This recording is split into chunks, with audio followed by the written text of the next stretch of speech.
The views and opinions of the guest do not necessarily reflect the views and opinions of BODS Mayhem Radio Network, its staff, affiliates, or sponsors.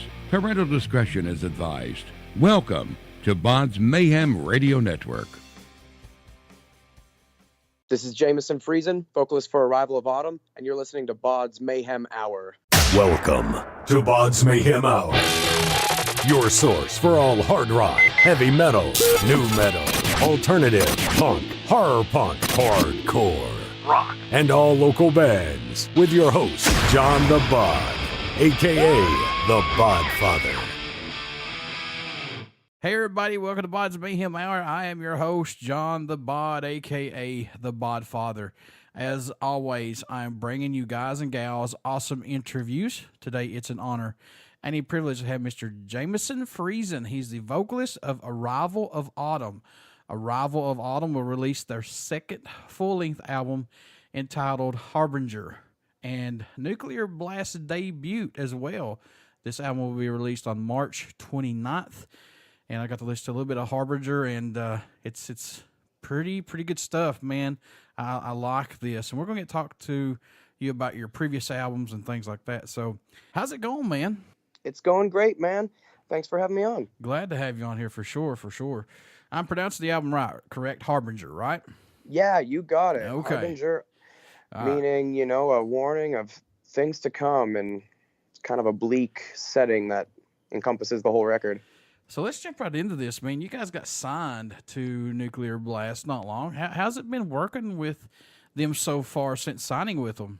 Oh, it's been awesome. Yeah, really easy to correspond with. We've got an amazing team working for us at Nuclear Blast, and it's been, just fantastic all the way around. Now, you guys released your lyric video for the new single, Witness. Of course, The Endless was the first single. Was it hard to choose between the current set of songs on this album, which one to be the first single and video, let alone the second one? Personally, I excluded myself from that process. I knew I wanted Witness to be in there somewhere, and then the third single, which I shouldn't give away, I knew that was going to be in there somewhere, and so I just let the rest of the guys worry about which order they were going to be in, but we kind of knew which songs we wanted to put out first, and The Endless, I guess they felt it was right to give everyone a taste. What did you want that first song to say for Arrival of Autumn, for the folks who have not got to hear of your music yet, who first just hear and see it now through Nuclear Blast? I think we wanted to showcase a bit of the melody that we have on the album. The chorus on The Endless is really catchy, and it's got a shredding solo section and, really heavy riffs. So it delivers a bit of kind of what the album's all about. The Witness. Let's talk about The Witness, the new track that's out right now. Yeah. It's kind of post-apocalyptic, correct? Like the Mad Max type deal? Yeah, that's right. What made you guys want to go back and go to that realm? Well, the whole album kind of touches on things in our current state of the world that are impacting it negatively, and so it felt right to have a couple songs on the album that are set in a post-apocalyptic state of things where it's like, this is where we could end up. I honestly think that eventually we will end up that way. I honestly feel that. Yeah, it's bound to happen unless things radically change, which they won't. No, I don't think so either, man. I think we're on a spiral downhill, honestly. Yeah, and a lot of people feel that way, and it's weighing on them, and our personal struggle is hard enough as it is, and then we're all supposed to throw our hats in a certain ring or jump on a bandwagon every few weeks, and it's we all just need to focus on navigating our own lives in a positive state or in a positive direction. And, the ripple effect from that will just be better, I think. I know these songs are like your favorite collectible or your favorite guitar or vehicle or whatever, but do you have any songs that are standing out more to you right now, if possible, if you could choose any? Yeah, the track End of Existence on the record is in my top two, that one and Better Off. Those two tracks are everything I've wanted to be as a musician and as a band. Those are my two favorite sounding songs on the record for sure. How special did you know this album was going to be for you guys when you were writing this and bringing this together, man? You know, at some point, or when did it click, possibly? I guess, we knew we were going to put 110% in. And then once it started coming together, it was right. It was good. It was everything we wanted. And then we put all that energy in during the tracking sessions, and it was a really positive tracking experience. And that reflects on the record, I think. And yeah, once we got cooking in the studio, we were like, this is going to be it. This has potential to make a huge impact. What do you hope everyone takes away, Jamison, from this album, or message you hope they hear while listening to it, or just any of Arrival of Autumn's music in general, going back to your old stuff till now? From our old stuff, they'll probably just hear the love for the metalcore scene that came up, in the early 2000s. And then with this record, I think they'll hear some more raw emotion and, these guys have a bit more purpose behind their sound now. And a bit of what I touched on earlier, if you can get the theme that your personal struggles are worth fighting for. And there's, even though things overall are bleak, there's a light at the end of the tunnel that's worth striving to achieve for, How was working with producer Jason Sukoff? He's responsible for some of metalcore's biggest releases in the last 20 years, man, such as Trivium's Ascendancy and the Autumn Offerings, Embrace the Gutter and the Devil Driver, the Black Dahlia Murder, All That Remains. And plus, this was mastered by Alan Duchess. He's worked with Darkest Hour, Every Time I Die, and plus Suicide Silence. How was working with this nucleus? Just unreal every day. I mean, we've known Jay for a few years now. We've been corresponding with him, and we clicked instantly with him, and he's just a friendly guy with a massive heart, and it was just amazing. I mean, you're just chilling out in the studio, getting creative, and then you reflect on how many amazing musicians have done the same thing in the same spot and how amazing all those records turned out. And it's like, okay, yeah, this is cool. So yeah, just unreal. Now, you guys went from Endless Nights and Shadows, producing those two albums yourself, working with Jason on this. How hard did he push you on this, and what did he want to get out of you on this album? He really, I guess, made us take the next step and into areas that were sometimes a little bit uncomfortable to step into, and the result was just that much better. He knows how to just get the best out of you, whether it's try that again, but think about, a dog smiling and let that emotion fuel you.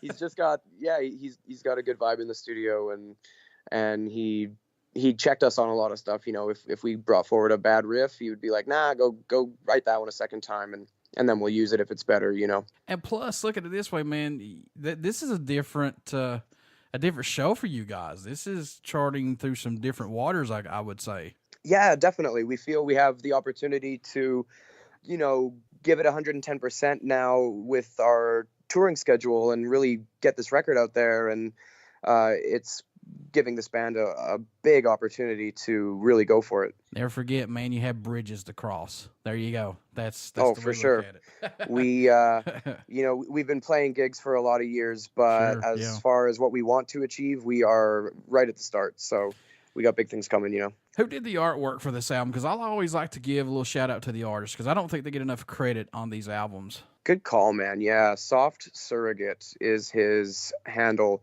on Instagram, and he's worth a follow. He's done some artwork for some buddies of ours. He's done some artwork for, bigger bands than us, and every piece he does is completely different and completely unique and inspired, and he really nailed it. And he did a t-shirt design for us that corresponds with the album art that is amazing as well. That's I guess if you see our Facebook, the show poster for our CD release show, he did that too, and it just blew me away. So yeah, he's definitely worth a follow, and he's one hell of a creator. Yeah, I always like to give a shout out to the artists, because they have to work with you guys, and they have to visualize and see through your eyes what you're wanting as you're describing it to them. And I think it's just so damn hard to figure out and get exactly what you're looking for. Yeah, totally. These guys, especially this guy, he's got the eye, and the vision. Like I said earlier, you guys self-produced 2 previous albums, Endless Nights and Shadows. When did you guys say, okay, let's try a different route and maybe get a producer or try to reach more out there and try to get somebody to take us on a label? Basically, I mean, we had producers on our last 2 projects. We definitely self-recorded a lot of it, but we had, you know, a guy on each record who helped us figure out how to do that sort of thing. And basically the idea was we wanted to find someone who could deliver like the best quality option for our budget, which we definitely knew we would need to make our budget a bit bigger for the next project. And we sent out a few emails. We messaged Audio Hammer, and Jason squeezed us in, you know, a short amount of time. And the first time we went down there, we did 3 tracks with him, and it was awesome. How much growth musically have you seen this band and yourself, Jamison, go through up to the release of this album? Or has it just been more of a personal growth of each of you guys involved with this? Massive personal growth all the way around. I mean, just by hanging out with Jay and working on parts with him, I've learned way more as a vocalist than I did back when we started the process. You know, he's pushed me. I've found I can do technique that I didn't even really try before, and I've been working on that technique and being able to really master the parts I recorded to be able to do them live, you know, and that's improved my overall stamina on stage. I've basically learned how to scream a different way, a more correct way, which is crazy. I didn't expect that to happen. And then, you know, just seeing the guitar players, watching them just shred the new stuff, and like the riffs are fast and crazy. I used to play guitar in the band. I don't anymore because we knew that this album was going to be just way too much for me to handle both at the same time, and it's so much better for it. I was coming back from the Metallica concert Saturday night, and we were listening to Rob Zombie, well, actually White Zombie. We listened to the White Zombie album. It was amazing just sitting there listening to that album, how raw and how simple guitar riffs were, drumming, bass, and we was like, man, how awesome is that album compared to like some of the albums that are out there that's so full of stuff, and it's like, where did it go? You know what I mean? Like, I do, wow. Yeah. I mean, Metallica really nailed that with the Black Album even. They simplified their, like, especially from Injustice to All even to the Black Album, you know, it's simplified, and the riffs are heavy and the songs are amazing, and yeah, it's crazy. But now it's been done, you know, and you have to find a way to be catchy and be interesting when there's not vocals as well, I think. Do you do anything differently during the writing and recording process to help keep your mind fresh and open, to not let the music get boring or get stale? Do you do anything to help you out, possibly, if any? I just try and get a little exercise in every day. I feel that keeps my brain going, and try and be inspired. I don't listen to a lot of metal at the studio because I don't want to just be listening to metal all day, every day, working on metal. So I'll, you know, chill out, listen to Tame Impala, and after a good exercise pool session at Jason's house, it's pretty easy to let the creative juices flow. For the fans who have not got to see you guys live at a show yet, or just anybody who wants to check out Arrival of Autumn, what are they going to get when they come to see you guys live? Basically, a lot of pounding drums and loud guitar. It's, yeah, a lot of energy. We bring it. It's a good time. So we're living in the digital era of recording albums to get music out quicker. And now we've got social media to reach out to more folks who may have not got to hear of Arrival of Autumn.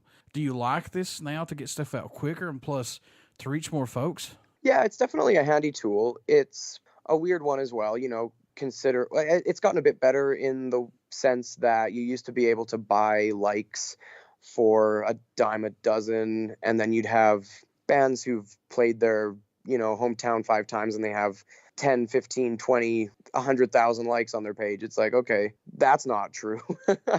So it's changed over the years, but it's definitely more of a handy tool than a harmful one, I think. We've been able to connect with a lot of people through that. And I got to say, the best connections we've made, though, and the best fans we've made are the ones that have been at the gigs that we've played. I think a lot of likes on Facebook has been bought. Oh, for sure. It's crazy. Yeah. I'm like you. You know, you got the hometown band. That's good if you got 30,000 or 500,000 likes. That's great. But are they really real? Yeah. I mean, interaction is key, right? If you have 100,000 likes, and you put a post up and it gets 15 or 20, that's a bad ratio. I would rather do word of mouth, like I'm talking to you, and you pass it along to somebody else, and then somebody gets on social media and say, hey, check out this band, I think you'll dig them. That's what I like to see. That's what I like to see your likes come from. Yeah, definitely. And those are the most meaningful interactions. And the bands that you get told about, if you check them out and you dig them, chances are you'll listen to that record more often than something you've come across on or on an internet interaction. In your own opinion, man, what does Arrival of Autumn bring to the table for music that's not out there as of right now? I mean, I know everybody's not reinventing the wheel, but what does this bring? What does this band bring differently? I think we tie in bands like the Black Dahlia Murder and Bullet for My Valentine in the same sort of vibe, you know, which I don't think has really quite been done on this level. I might be wrong. There might be some metalcore out there that covers the really heavy end of the spectrum that, you know, doesn't even sound like metalcore anymore. But I feel that's our kind of speciality, especially on this record. It's something we were striving for, and I think we nailed it, and the record is great for it. What made you want to become a musician? What was that spark for you that said, yeah, this is what I want to do right here? I think it was the things I learned through incredible frontmen and incredible bands, lyrically, you know, being as young as 12, listening to Hybrid Theory and being like, whoa, I didn't know you could express your darkness like that. I mean, you know, not that album is heavy or anything, but at the time for me, it was super heavy and life-changing. And then Metallica came around, massive band for me. I wanted to be James Hetfield. I wanted to be Matt Tuck. I wanted to be, you know, Matt Heafy. And then you find yourself as an artist along the way, and you stop wanting to be those guys, and you find your own voice and your own message that you want to send and your own unique way of doing it. And yeah, I've just been incredibly passionate about playing music for a long time now, and I don't think it's ever going to go away. I will have James Hetfield on my show one day and have a yeah off. That's awesome. Yeah. I've never seen him do one of those, so I mean, yes, I want to see that. That'd be awesome. Yeah. Oh yeah. Oh yeah. Oh yeah. That's why I love the live album S&M. His ad libs on that are unreal. Yeah, I keep seeing folks saying that rock is dead. Rock is dead. No, it's not. You people are dead who don't want to get out and go support these bands. It's not rock. It's you. Yeah. You know? So comfortable watching bands on YouTube and stuff, which is a lot of fun, but not nearly as fun as a live show. I mean, like I told you previously before the interview, I mean, Metallica sold out the KFC Yum Center here in Louisville, Kentucky. I mean, my God, that hasn't been done since 2014 at that arena. So tell me rock is dead now, folks. Yeah, that's incredible. Yeah. So far, man, is there a country that stands out or shocks you that Arrival of Autumn gets support from, or your music even gets played in it, even your old stuff, man? It's fun to see that it is reaching overseas. You know, it's entering Europe, especially now that we've got Nuclear Blast behind us. They're pushing it in Europe and the UK. It's really cool to see that. It's like a primer for when we get to play there. But I mean, with social networks and the internet, you can get plays all over the world, and it's like, it just happens now. It's awesome, but it's a bit of a almost normal thing now. It's a great feeling. It's great to see, and I just am more looking forward to playing for those people in those far reaches. I want to go back and talk about Endless Nights album and Shadows album right quick, if you don't mind. Yeah. Do you think that those two albums are totally sound-wise different than Harbinger that's coming out on the 29th? The sound, is it still there? Is it differently? It's definitely different. I think with Endless Nights, we were just figuring out how to write our own stuff that was based off of stuff we were inspired by and covering and stuff. The whole learning how to write a song thing was really new to us, and so there's a really, you know, new band vibe on that, but it's also pretty raw, and so it has a pretty unique sound about it. With Shadows, I think we define that one as mosh and roll. Like we would sneak a cover of like Kickstart My Heart on our set list when we were playing that album, just because we were like, yeah, now it's now it fits in with that. But yeah, we've kind of found, you know, variances along the way, and And with this one, I would say it's a much more mature sound as a band. I think we've really found our niche now. I don't care if you're a band that's been around for 15 plus years. If you're still saying, yeah, we've got our sound defined, then you have, solely missed out on growth as far as growing as musicians. Yeah. I say that now, like we found our niche on this album, but the next one's going to be a whole nother evolution, right? Sure. Yeah. Sure. Folks, I think we've found a comfort zone as far as we're really proud and happy with it. And I guess that more than anything else. And that's good, man, because if you can't stand behind your music, how are we supposed to get behind it with you guys? Yeah, that's right, man. I feel the same way about a lot of stuff, yeah. Folks, Arrival of Autumn's CD release party for Harbinger is Friday, April 5th at Better Than Fred's, Grande Prairie, Alberta, Canada. And bringing their very good friends, Went on Fire and Devolver. So you want to get out and check that out in Canada. Go check them out if you're close by them, and they won't disappoint. Also, you want to pick up their new album. That's their very first album with Nuclear Blast Records on March 29th. Get out and pick up Harbinger. Get out and check them out live. My good friend Jamison, thank you so much for being on here and talking about Arrival of Autumn, plus this new album, plus all your stuff, man. And how could folks stay in touch with you guys, buy this merchandise, tour dates, things like that? How can they do that? For sure, man. Our main, go to our website, arrivalofautumn.com, Instagram, Arrival of Autumn, Facebook.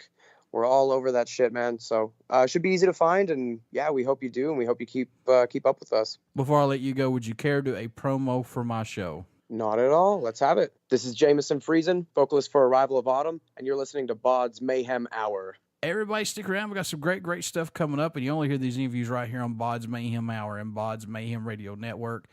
Please get out and check out our Facebook page. It has our podcast link. Plus, it has our YouTube link and hopefully soon a Twitch link to watch everything. And also get out and check out Arrival of Autumn and their new album, Harbinger, that's going to be released on Nuclear Blast March 29th.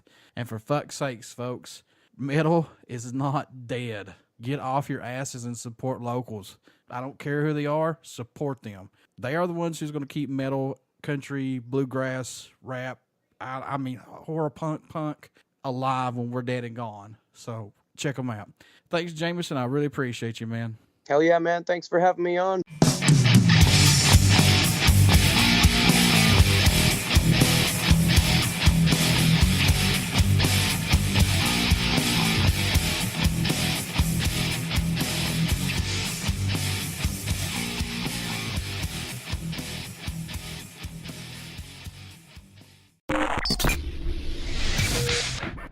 You're listening to BODS Mayhem Hour. Follow us on Facebook, Twitter, and Instagram.